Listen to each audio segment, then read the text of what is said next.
One of the things I really want to talk to people about, and it's a huge conversation for people from New York, and that is what the so-called SALT. You've heard about it. I authored a piece in the Wall Street Journal that appeared last week talking about the importance of SALT, and that means the state and local tax deduction. And the reason it's so important in New York is because New York has among the highest taxes in the nation.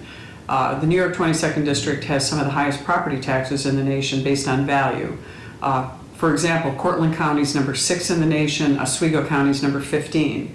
So why it's so important to restore the state and local tax deduction, especially this property tax deduction, is because New York State has abused its taxpayers for decades.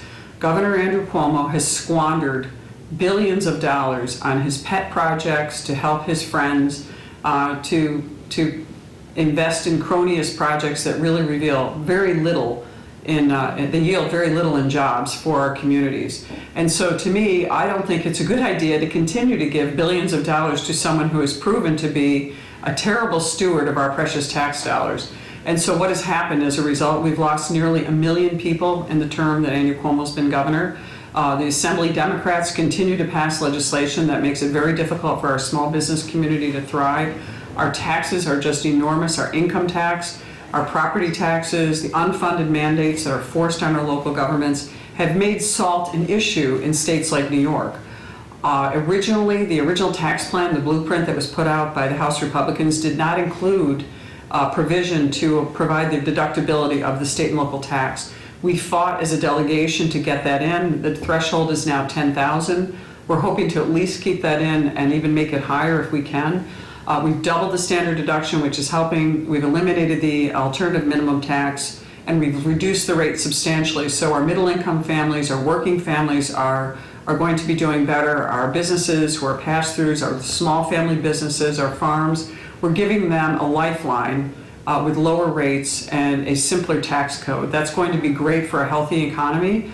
We still have problems dealing with New York State, and I urge everyone to encourage and stress to our state government that we need to start respecting our taxpayers. We need to start reducing our taxes. As a member of the state assembly, I was someone who introduced and proposed legislation that would reduce the personal income tax. Our economy continues to go down, yet Florida, which has zero income tax, is thriving. So we know we don't need it to have economic health. This is one of the things that we need to continue to push. We need to make Albany responsive to the people, not responsive to politicians. And politicians like Cuomo love to come into our area. They love to do big press conferences and big ribbon cuttings and say, I'm bringing you money. Well, that money is our hard-earned taxpayer money, and they're giving it out to people who curry favor with them. They're not giving that money back to the taxpayers who have worked hard to earn every one of those pennies that ends up in the state coffers. We need to continue fighting so that SALT is not an issue, but in the interim, we've gotten some of that retained in this tax bill. We're going to continue to fight for New York taxpayers, but it's the right thing to do and the smart thing to do to stop feeding the addiction in Albany to taxing and spending. And the Assembly Democrats, I was a member of the State Assembly for 6 years, they are addicted to taxing and spending. Huge spending measures, very high minimum wage, higher than our surrounding states, which makes our small businesses less competitive. We want to see people have good wages based on organic growth and based on the economy, not based on government forcing that on them.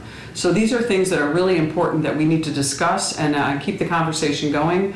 As I've said, this bill today that's being passed in the House of Representatives is only a start. It's the beginning of the conversation. The final product, we're going to continue to fight to get something that's better.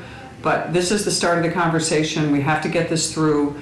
And I'm looking forward to your support and looking forward to your feedback so that we can make this even better. So thank you again, and thanks for tuning in.